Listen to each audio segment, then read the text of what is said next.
if you could just let me know what time you guys were dispatched out to the boat rescue and about roughly, in the Susquehanna where it was. Like around five. Well, I'll give you here in a second for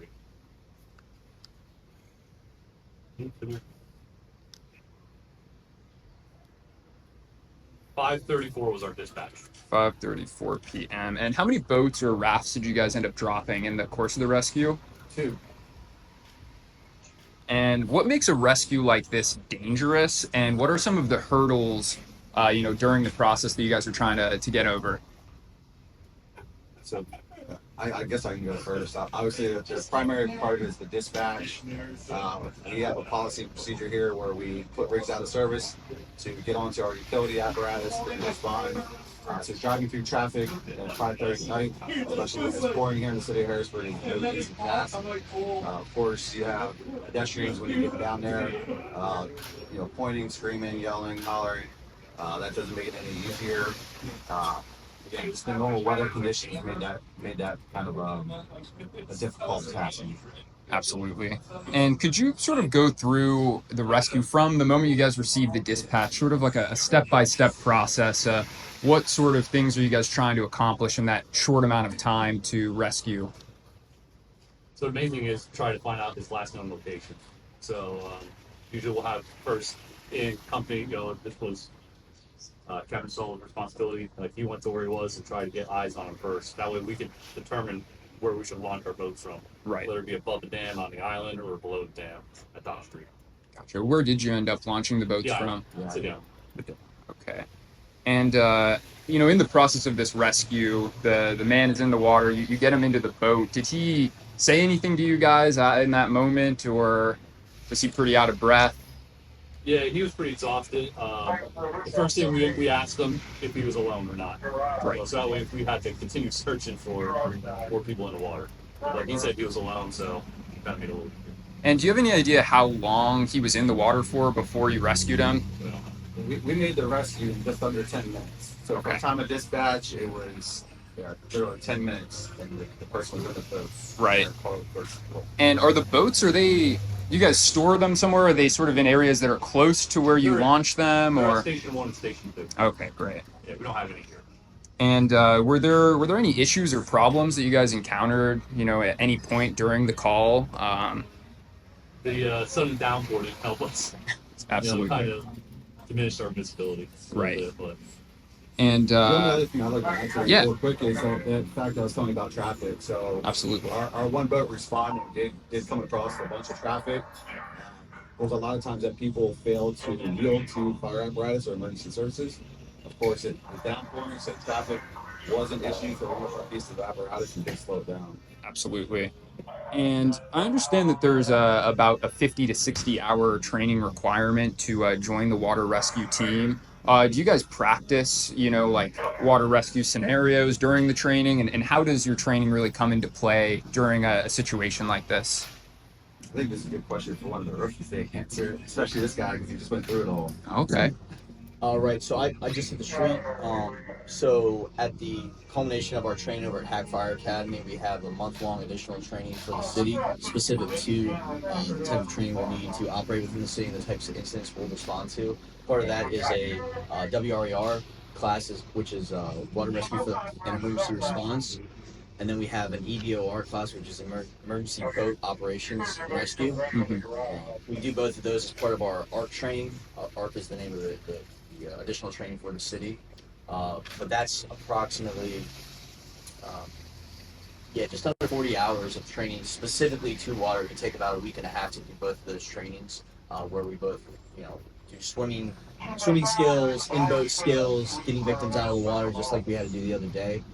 But they make sure we have that training before we hit the street to ensure that we are ready for these types of incidents as they come, because the Susquehanna is our first due, and we do have a responsibility to the people there. Absolutely.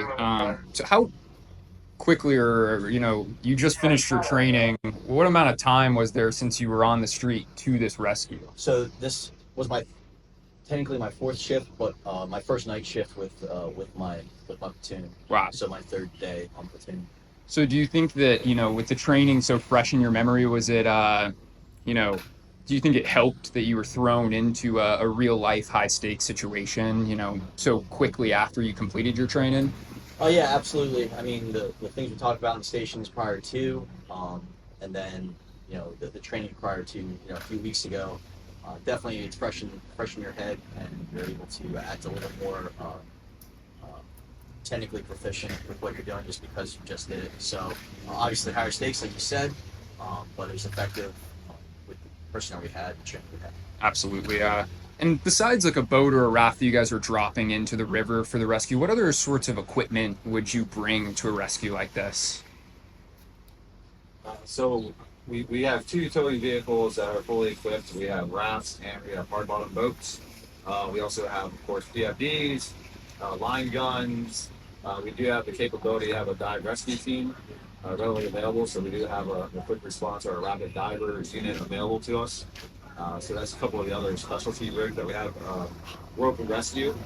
So the three of us, Lieutenant, Firefighter Myers, and myself, all have additional training for advanced line systems and surface water rescue that go into play with that. So again, there is more equipment that we can utilize if need be. Absolutely. So with the Dockstreet Dam being such a sort of hot topic, when with water rescues in the Susquehanna, how close was the dam to being, dangerous to the individual in the water?